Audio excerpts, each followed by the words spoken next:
서울 외곽, 고양시에 위치한 다가구 주택. 그 꼭대기층의 주인 세대에 홀로 살고 있는 김기창 씨는 이 건물을 오랫동안 직접 관리하며 조용한 노후를 보내고 있었습니다. 한때는 아내와 함께 살던 이곳도 지금은 이웃 세입자들의 발소리와 간간이 들려오는 아이 울음소리가 외로움을 달래주는 유일한 일상이었습니다. 그러던 어느 날 예고도 없이 아들 김민수와 며느리 박지연이 주말 오후에 찾아왔습니다. 평소 같았으면 문자 한 통 없이 불쑥 찾아올 일도, 비싼 케이크 상자와 수입 맥주를 양손에 들고 오는 일도 없었죠. 아버님, 저희 왔어요. 잘 지내셨어요? 지연의 밝은 인사에 기창 씨는 순간 어깨가 움찔했습니다.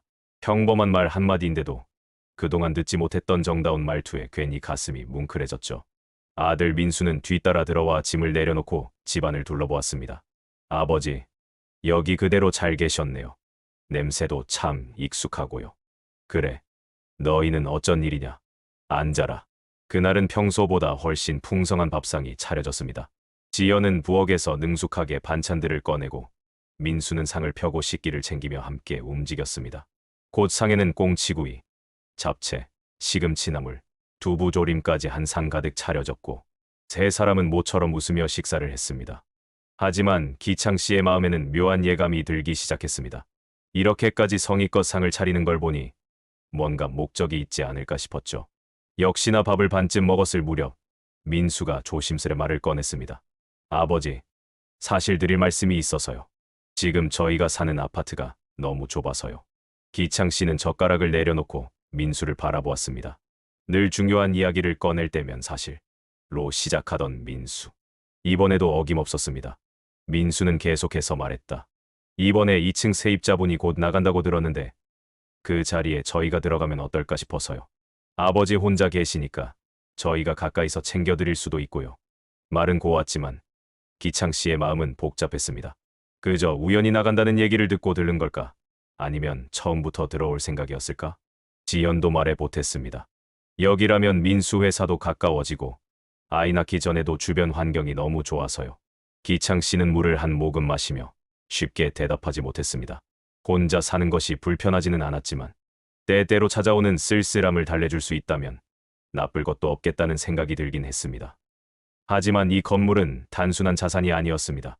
평생 아내와 함께 일하며 힘들게 모은 돈으로 마련한 보금자리, 땀과 눈물의 흔적이 밴 그야말로 삶이 담긴 공간이었죠. 기창 씨는 마음 한켠에서 그래, 피부치가 바로 아래층에 살면 든든하긴 하겠지 하는 생각이 들기도 했습니다. 하지만 쉽게 결정할 수는 없었습니다. 아무리 아들이라지만 다른 세입자들과의 형평성도 생각하지 않을 수 없었기 때문입니다. 민수는 눈치를 보며 말을 이었습니다. 아버지, 지금 저희 아파트 계약도 곧 끝나는데 마침 딱 이 타이밍이라 이참에 저희가 2층으로 들어가면 서로 좋지 않을까요? 새 세입자 구하는 것도 번거로우실 텐데요. 지연도 고개를 끄덕이며 거들었습니다. 아버님, 불쑥 이렇게 말씀드리는 거 죄송하지만요. 앞으로 잘 모실게요. 뭐든 열심히 하겠습니다. 그 말에 기창 씨는 더 복잡해졌습니다. 그동안 그는 모든 세입자에게 공평하게 대하려 애써왔습니다. 어떤 이에게도 특별 대우를 하지 않았습니다. 그런데 아들이라고 예외를 둬도 되는 걸까? 갈등이 깊어졌습니다. 하지만 결국 기창 씨는 조용히 말했습니다. 일단 좀 생각해 볼게. 나중에 연락 줄게. 그 말에 민수와 지연은 안도의 미소를 지었습니다. 기창 씨의 표정이 아주 부정적이지 않았기 때문입니다. 그날 밤 기창 씨는 잠자리에 들며 여러 생각에 잠겼습니다. 내 인생이 이제 바뀌는 건가? 좋을까? 나쁠까? 막연한 기대와 불안이 교차하는 밤이었습니다. 며칠 후 기창 씨는 결정을 내렸습니다. 민수에게 전화를 걸어 이렇게 말했습니다. 그래, 2층 세입자 나가면 너희가 들어와라. 수화기 너머로 민수는 기뻐서 연신 감사 인사를 했고 기창 씨도 모르게 미소를 지었습니다. 하지만 그 순간에도 기창 씨의 마음 한편엔 알 수 없는 불안이 스멀스멀 올라왔습니다. 이게 좋은 결정일까? 한 달쯤 뒤 2층 세입자가 계약 종료와 함께 이사를 나갔고 민수 부부는 곧장 이삿짐 센터를 불러 짐을 들여오기 시작했습니다. 기창 씨는 5층 창가에 서서 그 모습을 지켜보며 중얼거렸습니다. 이제 진짜 가족이 이 건물에 같이 사는구나. 이삿짐을 옮기던 중 지연이 5층까지 올라와 인사를 건넸습니다. 아버님, 정리 끝나면 이사 기념으로 파티 하나 할까 해요. 힘드시니까 5층까지 왔다 갔다 하지 마세요. 기창 씨는 웃으며 대답했습니다. 그래, 천천히 해라. 뭐 도와줄 거 있으면 말하고. 사실 손이라도 거들까 싶었지만 이미 민수가 작업 인력을 불러둔 데다 젊은 사람이 훨씬 더 빠를 테니 조용히 지켜보기로 했습니다. 자신이 직접 관리하던 이 건물의 아들 내외가 입주하는 것. 기창 씨는 왠지 모르게 마음이 든든해졌습니다. 이왕이면 사이좋게 잘 지내면 좋겠지. 그는 그렇게 기대를 품었습니다. 정식으로 이사한 지 얼마 되지 않아 2층 복도에는 박스와 이불, 비닐봉투들이 쌓여 있었습니다. 기창 씨는 그 모습을 보며 요즘 젊은 사람들 참 챙길 게 많구나 생각했습니다. 약간 지저분해 보이긴 했지만 지연은 매일 꾸준히 정리해 나갔고 그 덕분에 2층은 곧 깔끔한 분위기를 되찾았습니다. 그런데 놀랍게도 이사 온 첫 주부터 지연은 매일 아침 5층으로 올라와 아침을 차려주기 시작했습니다. 아버님, 혼자 식사하실까봐 걱정됐어요. 매일 제가 차릴게요. 정갈한 밥상에는 갓 지은 밥, 된장국, 멸치볶음, 계란찜 등이 담겨 있었습니다. 기창 씨는 처음엔 머쓱했지만 며느리의 정성에 점점 마음이 따뜻해졌습니다. 음식 맛도 좋았습니다. 간은 세지만 입에 착 붙는 제육볶음, 알싸한 고추장 멸치조리. 그리운 아내의 손맛은 아니지만 어디 내놔도 손색 없는 솜씨였습니다. 아버님, 혹시 다른 반찬 원하시면 말씀만 주세요. 지연은 그렇게 말하며 세탁물까지 정리해주곤 했습니다. 기창 씨가 방에 말려두었던 빨래를 조용히 걷어가 다음 날 말끔하게 돌려주는 일도 있었습니다. 부끄러워하며 웃는 그녀의 모습은 사뭇 정겨웠습니다. 아버님, 이게 훨씬 편하실 것 같아서요. 기창 씨는 속으로 생각했습니다. 요즘 며느리 치곤 참 성실하구나. 민수 역시 시간이 날 때면 올라와 형광등을 갈고 고장난 현관 자물쇠를 손보았습니다. 과거 같으면 상상도 못했을 일들이 지금은 자연스레 일상이 되어갔죠. 어느 주말 밤 민수가 올라와 술 한 잔 권했습니다.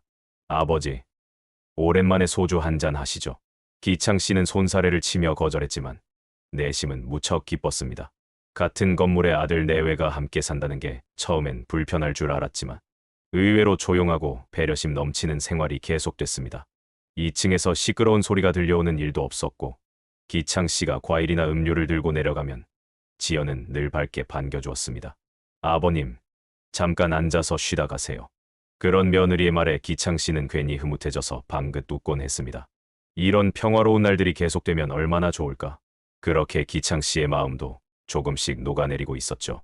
그렇게 한 달쯤 지났을 무렵 기창 씨는 이런 생활도 나쁘지 않구나 하는 생각이 점점 깊어졌습니다. 누군가 아침을 챙겨주고 따뜻한 밥상 앞에서 사람과 대화할 수 있다는 것만으로도 삶이 훨씬 따뜻해진 기분이었죠. 그러던 어느 주말 아침, 지연이 김이 모락모락 나는 포장 용기를 들고 5층 문 앞에 섰습니다. 아버님, 오늘은 제육덮밥 해봤어요. 좋아하시죠? 문을 열자마자 고소한 냄새가 퍼졌고 기창 씨는 무심코 웃음을 터뜨렸습니다. 냄새가 끝내주네. 그래, 어여 들어와라.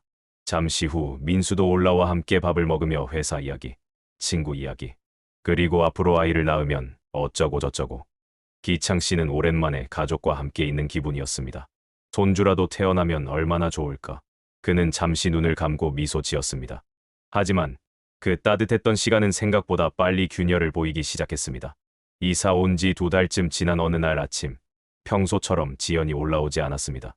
몸이라도 안 좋은가? 기창 씨는 기다렸지만 아무런 인기척도 없었습니다. 결국 냉장고에 남아있던 식빵과 우유로 대충 끼니를 때웠습니다. 그러고 나서 얼마 후 지연이 평소와는 전혀 다른 분위기로 5층 문을 두드렸습니다.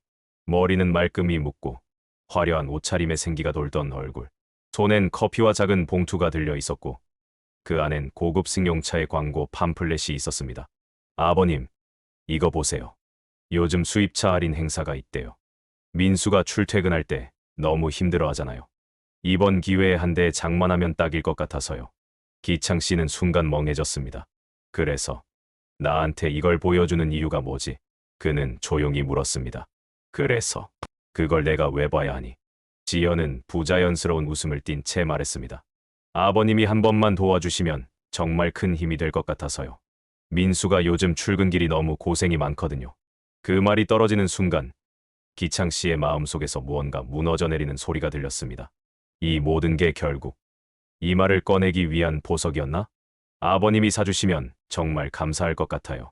지연은 같은 말을 한 번 더 반복했고, 그 순간 기창 씨는 며느리가 그간 보여줬던 다정한 모습들, 갓 지은 밥, 반찬, 빨래, 웃음, 그 모든 장면이 하나하나 떠오르며 다시 의미를 바꿔 달려들었습니다. 그랬구나. 결국 차를 사달라고 이러려고 그랬던 거였구나. 그는 입술을 꾹 다물고 있다가 천천히 자세를 고쳐 앉았습니다. 미안하지만 그건 어렵겠다. 기창 씨는 단호한 어조로 말했지만 목소리를 높이지는 않았습니다. 그 짧은 말에 지연의 표정이 굳어졌습니다. 그 순간부터였습니다. 며느리의 태도가 눈에 띄게 변하기 시작한 건 다음 날 아침, 평소처럼 따뜻한 국과 반찬이 아니 대충 찬 김치와 반찬 하나만 담긴 쟁반이 문 앞에 놓여 있었습니다. 아버님, 이 정도면 충분하시죠? 말은 정중했지만 그 말투는 분명했습니다. 이제 더는 정성을 들이지 않겠다는 의지. 기창 씨는 그날 처음으로 며느리의 표정을 똑바로 바라보며 생각했습니다. 정말 이렇게까지 달라질 수 있나? 그 후 며칠 동안 지연은 올라오긴 했지만 인사도 없이 음식을 내려놓고 돌아가는 일상이 반복됐습니다. 가끔은 찬밥에 계란 프라이 하나만 달랑 올라간 반찬이 전부였고, 어느 날은 미지근한 라면 한 그릇이 그대로 식은 채로 놓여 있었습니다. 기창 씨는 더 이상 아무 말도 하지 않았습니다. 하지만 그 침묵은 수능이 아닌 관찰이었습니다. 그는 점점 민수 부부의 진짜 얼굴을 파악해가기 시작했죠. 어느 날은 라면을 가져다 준 지연이 짜증 섞인 목소리로 말했습니다. 아버님은 왜 꼭 5층에만 사세요? 2층으로 내려오시지. 기창 씨는 처음엔 그 말마저도 넘기려 했습니다. 하지만 그건 단순한 제안이 아닌 왜 우리가 고생해야 하냐는 불만이었음을 곧 알아챘습니다. 그때부터였습니다. 기창 씨는 5층 창문 너머로 보이는 복도 아래를 바라보며 언제부터였을까? 저 아이들이 이렇게 변한 게라는 생각이 머리를 떠나지 않았습니다. 민수는 점점 얼굴 보이기를 꺼려했고 예전처럼 주말마다 올라와 술 한 잔 기울이던 시간은 사라졌습니다. 전화도 뜸해졌고 기창 씨가 먼저 연락하며 아버지 지금 바빠서요. 나중에 다시 연락드릴게요. 라는 말만 남기고 전화를 끊기 일쑤였습니다. 어느 날은 아파트 복도에 전등이 나갔고 기창 씨는 민수에게 수리기사를 불러달라고 부탁했습니다. 그런데 돌아온 건 지연의 차가운 말 한마디였습니다. 아버님, 건물 주시면 직접 하셔야죠. 왜 저희한테 부탁하세요? 그 목소리는 더 이상 가족이 아니었습니다. 그 순간 기창 씨의 가슴이 쿡 하고 찔리는 듯 아팠습니다. 불과 몇 주 전만 해도 함께 제육덮밥을 먹으며 웃던 며느리가 이제는 싸늘한 얼굴로 아무렇지도 않게 그를 무시하고 있었습니다. 그날 밤 그는 집안을 서성이다 책을 펼쳤지만 눈에 글자가 들어오지 않았습니다. 생각은 온통 한 가지였습니다. 내가 이 둘을 들인 건 실수였을까? 여전히 자신은 아버지고 그들은 아들이고 며느리입니다.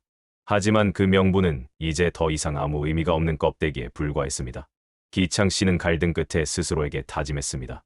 아직은 한 번만 더 참고 지켜보자. 그래도 가족이니까. 하지만 사태는 거기서 멈추지 않았습니다. 어느 날 허리가 심하게 아파 병원에 가야 했던 날, 기창 씨는 지연에게 조심스레 말했습니다. 지연아, 혹시 병원 좀 같이 가줄 수 있겠니? 허리가 너무 아파서. 그러자 지연은 짜증 섞인 말투로 대답했습니다.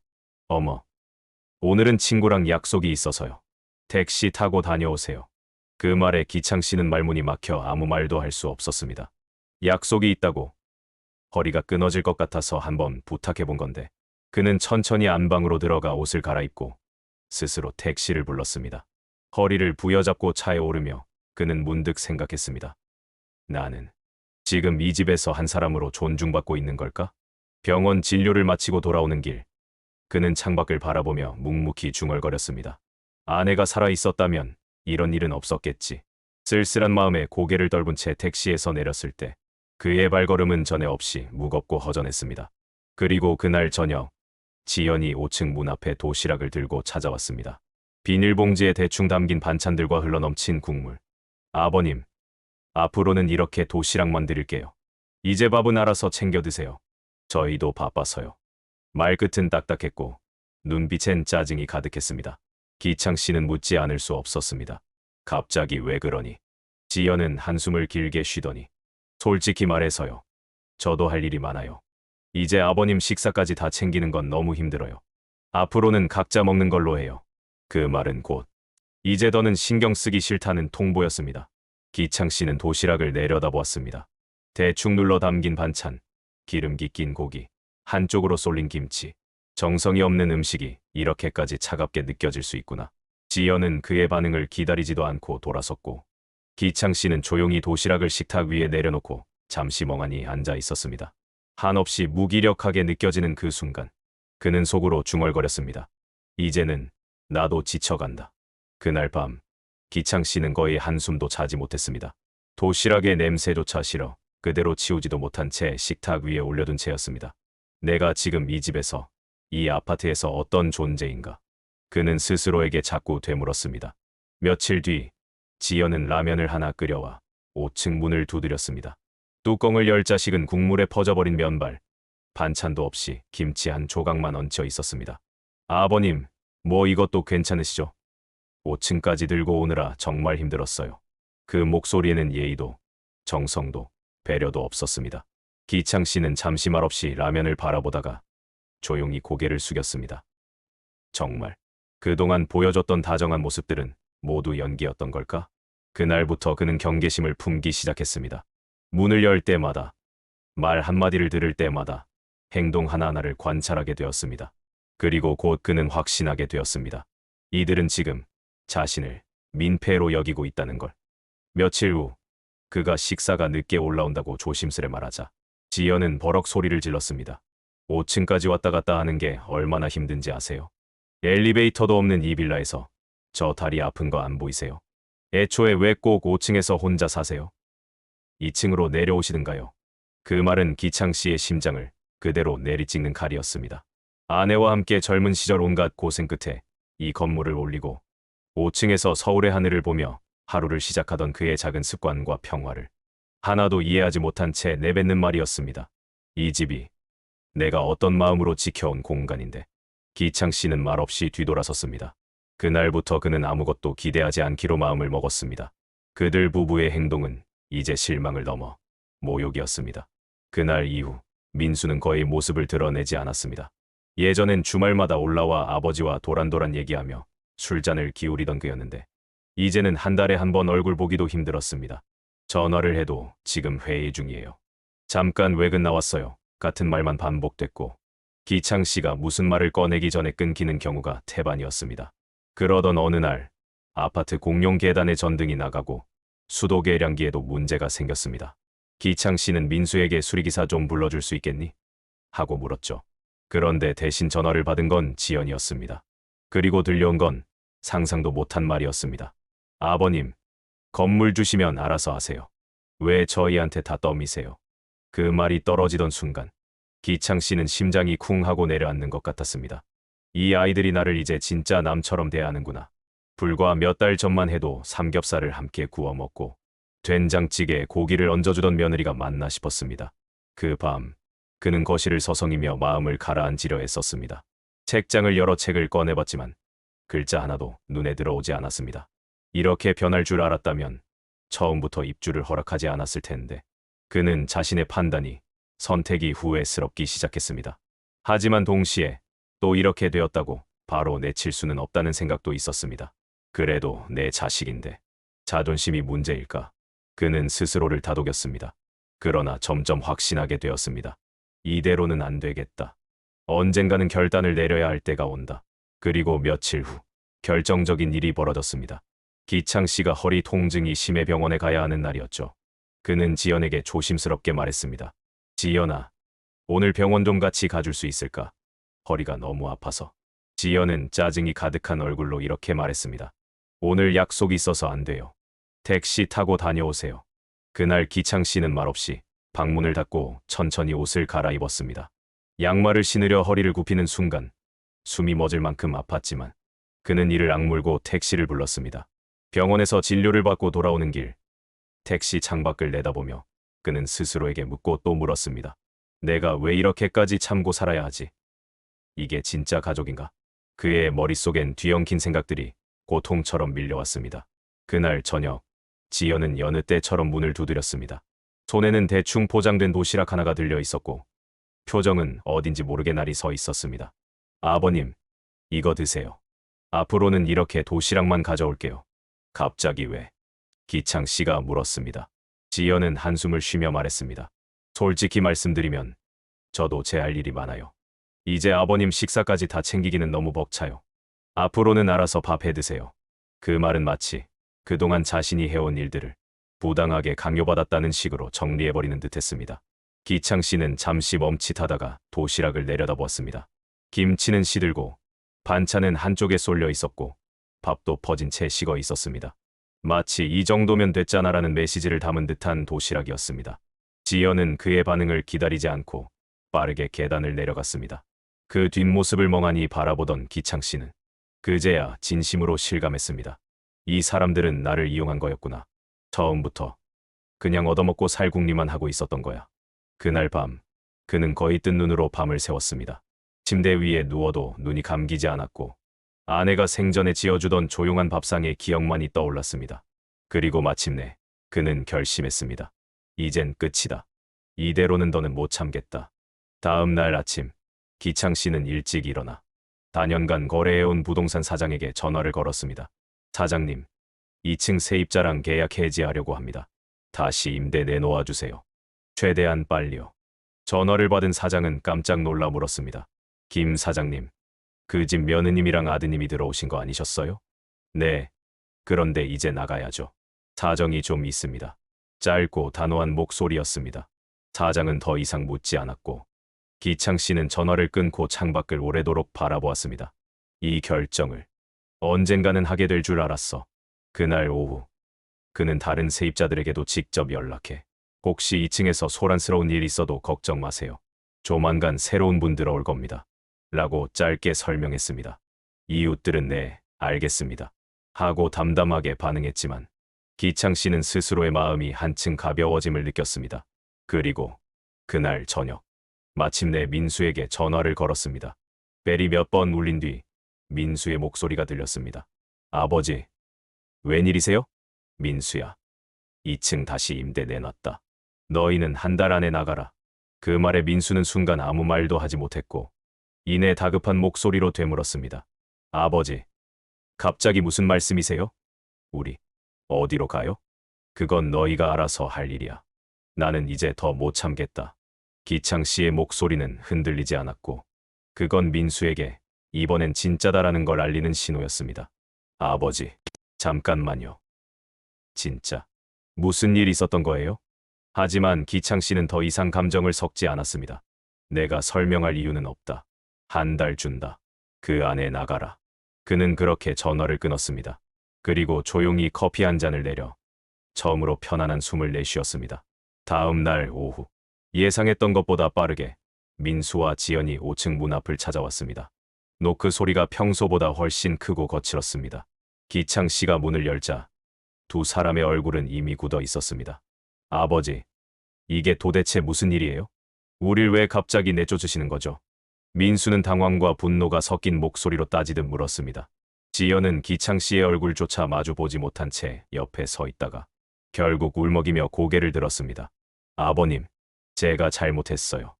너무 경솔했어요. 다시는 안 그럴게요. 제발 한 번만 용서해 주세요. 하지만 기창 씨는 이미 마음을 굳게 닫은 뒤였습니다. 그는 조용히 말했습니다. 그럴 필요 없어. 나도 더 이상 너희와 이야기할 이유가 없어.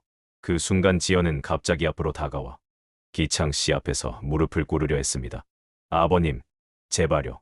한 번만 다시 기회를 주세요. 앞으로는 정말 잘할게요. 다시는 그런 말 안 할게요. 정말이에요. 기창 씨는 그녀의 울음 섞인 목소리에 잠시 가슴이 흔들릴 뻔했지만 곧 민수가 자신을 방치하던 모습, 지연이 택시 타고 가세요라며 냉정하게 외면했던 순간을 떠올렸습니다. 그는 차갑게 말했습니다. 너 며칠 전에 나한테 뭐라 그랬는지 기억하지? 앞으로는 밥 알아서 드세요. 그래. 나 알아서 잘 먹고 잘 살 테니까. 이제는 너희가 내 눈앞에서 사라졌으면 좋겠다. 지연은 고개를 숙인 채 눈물을 쏟았고 민수는 옆에서 입술을 깨물며 말했습니다. 아버지, 진짜 죄송합니다. 다시는 그런 말, 행동 안 할게요. 단 한 번만 부탁드릴게요. 하지만 기창 씨는 이미 단호했습니다. 기회는 이미 다 줬다. 나는 이제 더는 사람 구걸 안 해. 그는 그렇게 말을 마치고 뒤도 돌아보지 않은 채 방문을 닫았습니다. 문이 닫히는 순간 복도엔 지연의 흐느낌 소리만이 조용히 울렸습니다. 그 뒤를 따라 민수가 조심스럽게 문 앞에 다가와 말했습니다. 아버지, 진심으로 죄송합니다. 이제라도 정신 차렸어요. 저희 정말 잘 지낼 자신 있어요. 단 한 번만 부탁드립니다. 그러나 그 말은 더 이상 기창 씨의 마음을 움직이지 못했습니다. 그는 문 너머에서 낮고 단호하게 말했습니다. 나도 이제는 잘 지낼 거다. 근데 너희랑은 아니다. 그날 저녁 두 사람은 2층에서 조용히 짐을 정리하기 시작했습니다. 민수는 몇 번이나 5층 앞까지 올라와 초인종을 누르려 했지만 결국 눌러보지도 못한 채 돌아서기를 반복했습니다. 며칠 뒤 부동산 사장에게 연락이 왔습니다. 김 사장님, 2층에 들어올 새 세입자 구해졌습니다. 신혼부부인데 인상도 좋고 깔끔한 분들이에요. 그 말에 기창 씨는 잠시 창밖을 바라보다 말했습니다. 그래요. 잘 부탁드립니다. 그리고 이사 당일 기창 씨는 5층 문을 굳게 닫은 채 민수와 지연이 이삿짐을 옮기는 소리를 들었습니다. 두 사람은 그와 얼굴을 마주치지 않으려 했었고 기창 씨 역시 아예 외출의 자리를 비웠습니다. 지연은 문자 하나를 남겼습니다. 아버님, 마지막 인사라도 드리고 싶었어요. 조용히 떠날게요. 그동안 죄송했습니다. 하지만 기창 씨는 그 문자에 답하지 않았습니다. 그는 더 이상 이들의 후회에 흔들릴 사람이 아니었습니다. 그날 저녁 기창 씨가 집으로 돌아왔을 때 2층 복도는 믿기지 않을 만큼 조용하고 깨끗했습니다. 며칠 전까지만 해도 쌓여있던 박스와 빨래 건조대, 아이 울음소리까지 계획했던 그들의 흔적은 모두 말끔히 사라져 있었습니다.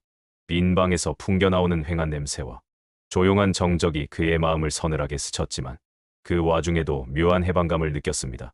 이제야 다시 내 공간이 돌아온 거구나.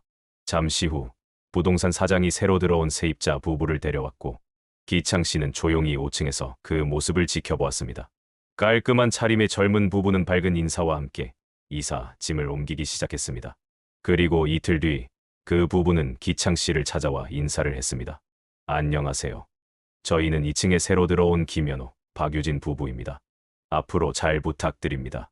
그들은 손수 만든 과일청 한 병을 내밀며 웃었고 기창 씨는 오랜만에 진심 어린 따뜻함을 느꼈습니다. 고맙네. 내가 오히려 부탁할게요. 이 집에서 좋은 일만 가득하길 바라네.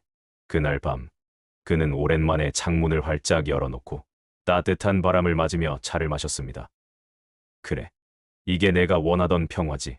무겁던 마음의 돌덩이가 하나 둘 내려놓아지는 기분이었습니다. 며칠이 흘렀습니다. 2층에서 새로 이사 온 부부는 조용하고 성실한 사람들이었습니다. 기창 씨가 쓰레기를 내놓는 걸 보면 얼른 달려와 도와주고 장 보러 나가는 날엔 문 앞에서 필요한 거 있으시면 말씀 주세요라며 인사를 건넸습니다. 처음엔 어색했지만 시간이 지나며 자연스럽게 말문이 트였습니다. 어느 날 저녁 그 부부는 직접 담근 오미자청 한 병을 들고 5층에 올라왔습니다. 할아버님, 저희가 과일청 만들어봤는데요.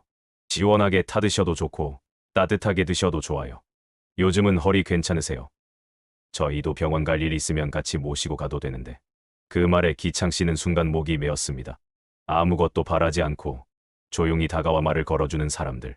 그저 사람 대 사람으로 존중해주는 진짜 이웃이었습니다. 그래, 고맙네. 이 동네에 이런 사람들도 있구먼. 그날 밤 그는 오랜만에 마음이 따뜻해져서 혼잣말을 중얼거렸습니다. 피 한 방울 안 섞였는데도 이렇게 고마울 수 있구나. 그날 이후로 그는 자주 5층 창문을 열고 복도를 내려다보았습니다. 예전처럼 누가 오려나 기대하지도 않았고 누구를 원망하지도 않았습니다. 다만 스스로를 위한 밥을 지어 먹고 허리가 아픈 날은 조용히 쉬며 건물 상태를 꼼꼼히 점검하면서 하루하루를 성실하게 살아갔습니다. 그는 어느새 이렇게 혼자 살아가는 것에도 익숙해졌고 무엇보다 누군가의 눈치를 보지 않아도 되는 삶의 평온함을 느꼈습니다. 그 무렵 동네 주민 몇몇은 슬쩍 물어왔습니다. 예전에 2층에 살던 분들은 갑자기 왜 나가셨어요? 기창 씨는 간단히 대답했습니다. 조금 사정이 있어서요. 계약 끝났습니다. 더는 아무 설명도 하지 않았고 주민들도 그 이상의 이야기를 묻지 않았습니다. 오히려 새로 들어온 부부 덕분에 건물 분위기는 한층 밝아졌고 기창 씨도 조용한 미소를 되찾았습니다. 그는 하루하루 자신의 리듬대로 살아갔습니다. 매일 새벽엔 스트레칭을 하고 장을 볼 땐 근처 시장에서 싱싱한 채소와 생선을 직접 골랐습니다. 허리가 아픈 날이면 무리하지 않고 택시를 불렀고 건물 곳곳의 작은 고장을 손수 점검하며 하루를 보냈습니다. 그런 생활 속에서 문득문득 지연의 목소리가 머릿속에 떠오르기도 했습니다. 아버님, 오늘은 된장찌개 끓였어요. 입맛에 맞으실지 모르겠네요. 아버지, 오늘 저녁엔 우리 같이 고기 구워 먹어요. 하지만 그 기억들은 이제 따뜻한 감정과 함께 따라오지 않았습니다. 대신 쓴 웃음과 함께 지나가는, 이제는 지나가버린 과거의 장면이 되었을 뿐이었죠. 그는 더 이상 그리워하지 않았고 그리워할 필요도 없었습니다. 이제는 스스로의 삶을 스스로의 손으로 살아가고 있었기 때문입니다. 누군가를 원망하지 않고 누군가에게 기대지 않고 있는 그대로의 일상에서 작지만 단단한 자유를 누리고 있었던 것이죠. 그러던 어느 날 밤, 기창 씨는 5층 창가에 앉아 조용히 별을 바라보고 있었습니다. 도시의 밤하늘은 뿌옇고 흐렸지만 그의 마음은 오히려 맑고 조용했습니다. 그래, 이 아파트가 이제 내 무대야. 여기에서 나 혼자서 나답게 살아가면 되는 거지. 그는 그렇게 생각하며 서랍 속에 넣어뒀던 노란빛 사진 한 장을 꺼내어 보았습니다. 젊은 시절 아내와 함께 웃으며 찍었던 사진. 그 사진 속의 아내는 환하게 웃고 있었습니다. 기창 씨는 사진을 바라보다가 조용히 중얼거렸습니다. 당신이 있었으면 아마 이런 일은 없었을 거야. 근데 괜찮아. 이젠 나도 나름대로 잘 살고 있어. 그는 더 이상 후회하지 않았습니다. 그리고 더 이상 그 누구의 방문도 기다리지 않았습니다. 민수와 지연이 다시 이 집의 문을 두드릴 일은 없을 거라고 확신했고 설령 찾아온다 해도 예전처럼 흔들릴 일은 없다고 생각했습니다. 한번 무너진 믿음은 다시는 되돌릴 수 없다. 그가 그 부부를 향해 마지막으로 가졌던 결론이었습니다. 다음 날 2층 세입자 부부가 시장에서 장을 보고 오는 길에 기창 씨를 보고 손을 흔들며 인사했습니다. 할아버님, 안녕하세요. 오늘 저녁엔 저희가 고기 구워 먹을 건데 혹시 드시고 싶은 거 있으세요? 기창 씨는 웃으며 말했습니다. 아니야. 오늘은 그냥 조용히 밥만 먹을게. 고맙네. 그날 저녁, 그는 오랜만에 냄비에 된장찌개를 끓였습니다. 두부를 썰고 호박을 넣고 마늘을 찌어 넣으면서 그는 스스로에게 말했습니다. 그래, 밥은 내가 해 먹으면 되는 거야. 그리고 인생도. 그날 밤, 기창 씨는 식사를 마친 뒤 조용히 거실 조명을 끄고 서랍 속에서 작은 수첩 하나를 꺼냈습니다. 거기엔 지난 몇 달간 있었던 일들이 짧은 메모로 빼곡히 적혀 있었습니다. 3월 10일 아침에 된장국 가져다 줌.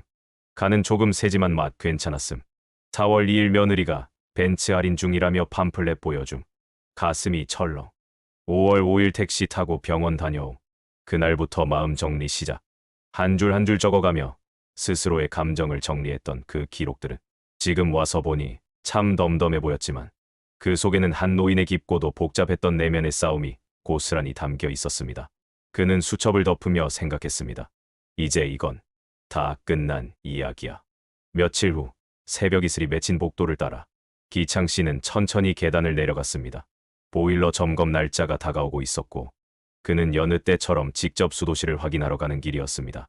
그러다 우연히 2층 세입자 부부와 마주쳤습니다. 그들은 손에 생강차 병을 들고 있었습니다. 할아버님, 요즘 날씨가 싸늘해져서요.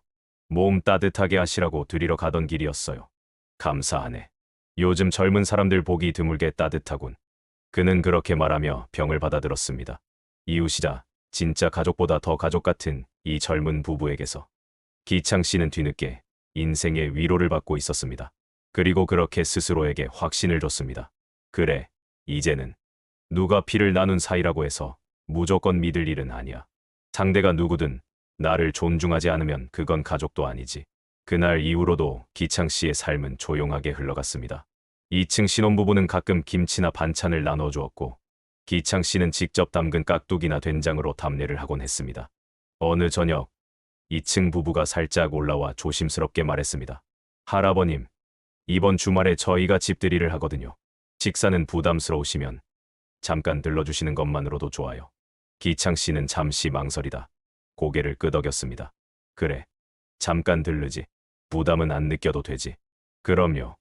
오시는 것만으로도 저희에겐 큰일이에요. 그 주말 작은 식탁에 둘러앉아 따뜻한 국물과 집밥을 함께 나눴습니다.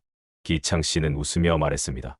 예전에 며느리랑도 된장찌개 같이 먹었는데 그때는 참 맛있더라. 처음엔 그는 말끝을 흐리며 조용히 웃었고 부부는 아무 말 없이 고개를 끄덕이며 숟가락을 들었습니다.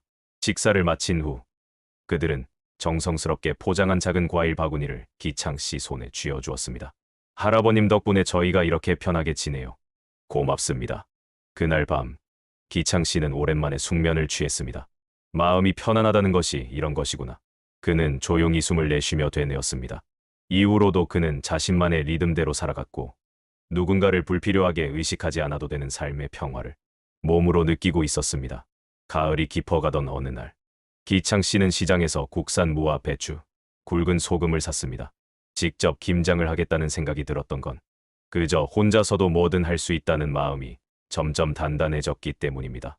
천천히 김치 양념을 버무리고 작은 김장통에 정성껏 담그는 동안 그는 문득 지난 겨울을 떠올렸습니다. 그땐 아랫집에서 올라온 김치 한 통에 감동해 지연이가 정말 사람 됐구나라며 아내 사진 앞에 절을 했던 기억. 하지만 지금 생각하면 그 한 통의 김치도 결국 벤츠라는 대가를 바라보며 준비한 것이었겠죠. 기창 씨는 씁쓸하게 웃었습니다. 그리고 자신이 담근 김치를 한 입 맛본 뒤 고개를 끄덕였습니다. 그래, 이게 진짜지. 누구 눈치 안 보고 내 손으로 버무리고 내 입으로 먹는 거. 이게 진짜 삶이지. 며칠 뒤 2층 부부가 올라왔습니다.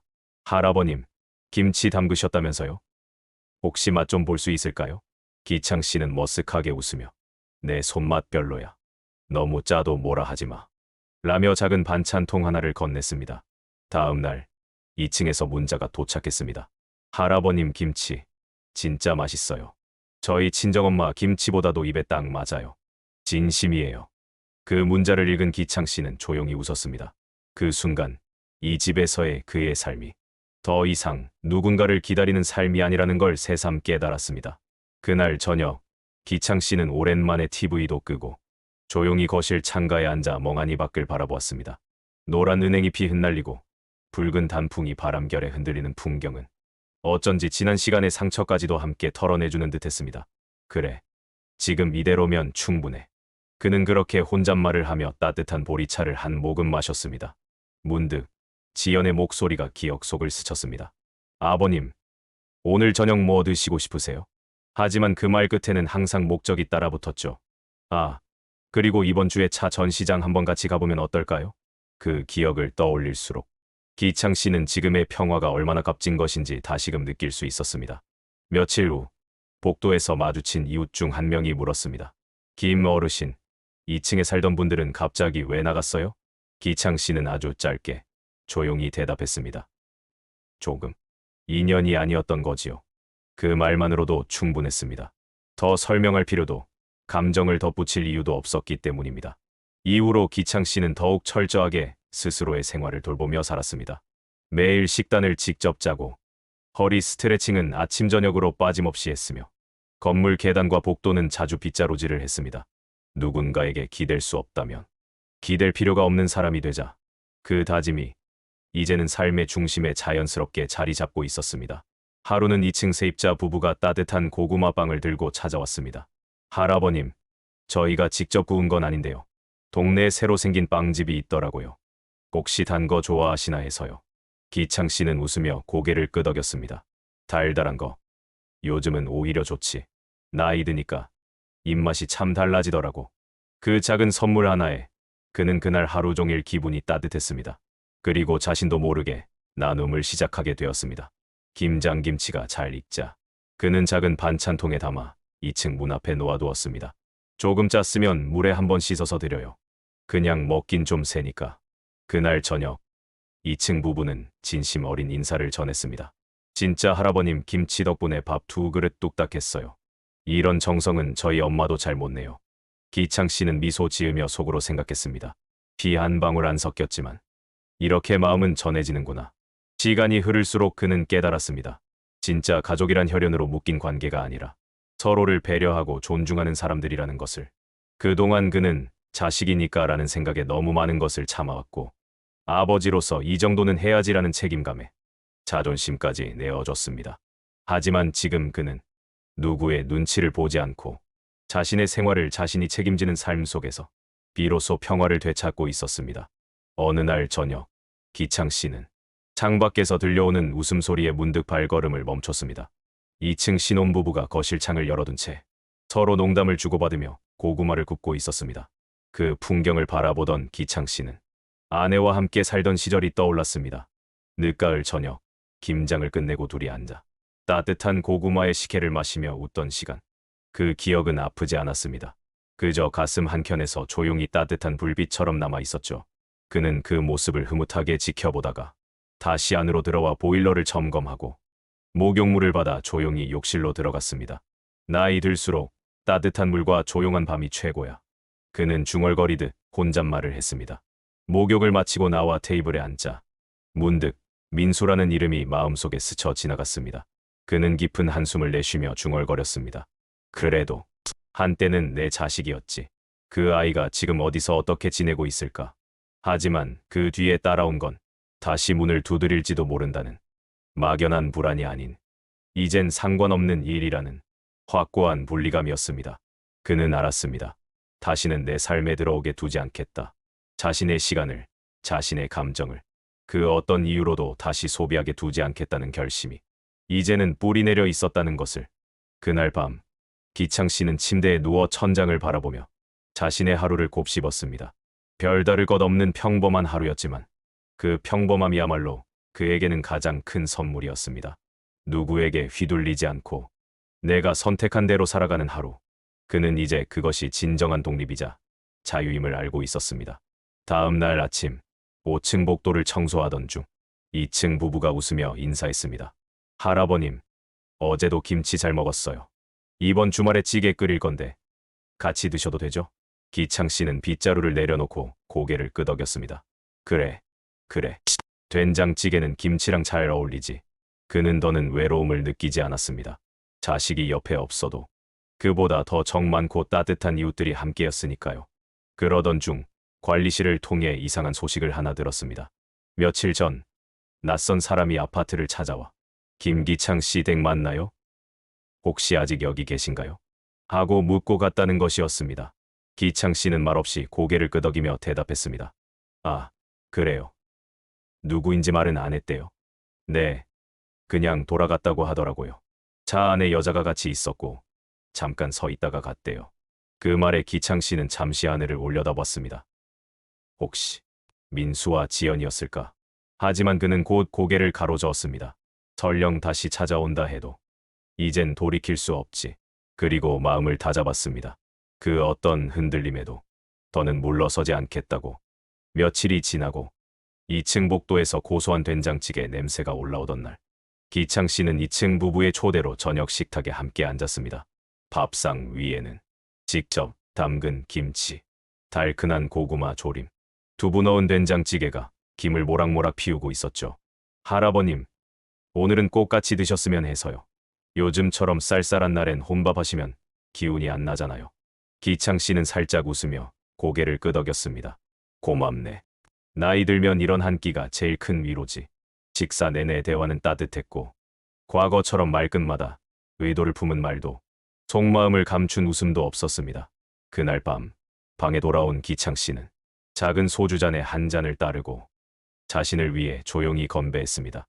나를 속이지 않고 나를 미소 짓게 하는 삶에, 그리고 이제야 진짜 혼자 살아간다는 것이 외로움이 아니라 자립이고 고립이 아니라 자유라는 것을 마음 깊이 실감했습니다. 그는 다시 한번 민수와 지연의 이름을 떠올렸지만 그리움도 원망도 없이 담담하게 입을 다물었습니다. 그들의 마지막 흔적이 어느새 기억 속에서도 흐릿해지고 있다는 것이 오히려 다행이라 느껴질 만큼 그는 평온해져 있었습니다. 그날 이후 기창 씨는 하루하루를 더욱 단단하게 살아갔습니다. 시장에선 제철 물을 고르고 빨래는 스스로 널고 걷었습니다. 간혹 허리가 아파올 때면 스트레칭을 하며 몸을 풀었고 날씨 좋은 날이면 옥상에 올라 가을 하늘을 천천히 감상했습니다. 이제 누가 오든 내 문을 다시 열게 두지 않겠어. 그는 마음속으로 다짐했습니다. 경비실에서 종종 누군가 택배를 놓고 갔다는 얘기를 들었지만 그는 더는 기대하지 않았고 받지도 않았습니다. 혹시 가족이 보낸 걸 수도 있지 않겠어요? 관리소장이 조심스럽게 물은 적도 있었지만 그는 단호하게 고개를 저었습니다. 돌아온다는 건 떠났다는 걸 지우는 게 아니니까요. 2층 부부는 여전히 따뜻했고 이웃들은 그를 존중해 주었으며 그는 그 안에서 자신만의 삶을 지켜가고 있었습니다. 가끔 문득 지연의 말투가 귓가를 스치기도 했습니다. 이제 아버님 밥은 알아서 챙겨 드세요. 그 한마디는 어쩌면 그의 인생을 완전히 바꿔놓은 말이었습니다. 처음엔 상처였지만 지금은 그 말 덕분에 그는 자립을 선택했고 자유를 회복했으니까요. 그는 그렇게 혼자서 밥을 짓고 먹고 살림을 돌보며 하루를 채워갔습니다. 누구에게도 의지하지 않는 살. 하지만 결코 외롭지 않은 살. 어느 늦가을 저녁, 기창 씨는 창문을 열고 가만히 아래를 내려다보았습니다. 복도를 지나가는 이웃들, 서로 인사 나누는 젊은 부부, 한 아이를 안고 웃는 엄마의 모습. 그는 생각했습니다. 어쩌면 나도 이 중 한 명일 뿐이야. 누군가의 가족이기 이전에 하나의 이웃으로 살아가는 사람. 이제 그는 누가 문을 두드려도 마음이 흔들리지 않을 자신이 있었습니다. 심지어 민수와 지연이 다시 돌아온다 해도 그는 말할 수 있을 겁니다. 이젠 내 삶에 당신들 설 자리는 없소. 그의 하루는 여전히 단순하지만 그 속엔 누구도 침범할 수 없는 자존과 평화가 자리 잡고 있었습니다. 밥은 내가 지어 먹는다. 삶도 내가 책임진다. 지연이 남긴 그 마지막 말. 앞으로는 밥 알아서 드세요. 그 한마디는 기창 씨의 인생을 바꿨고 결국 그를 더 건강하게, 더 강하게 만들었습니다. 그는 더 이상 누구를 원망하지 않고 누구에게도 기대지 않고 조용히 그러나 단단하게 자신의 남은 인생을 살아갑니다. 이제 그는 안다. 진짜 평화란 누구의 배려로 주어지는 것이 아니라 스스로 지켜낸 고요한 일상 속에 깃들어 있다는 것을. 그리고 지금 이 순간이야말로 그가 온전히 자신으로서 존재하는 진짜 독립의 시간이라는 것을.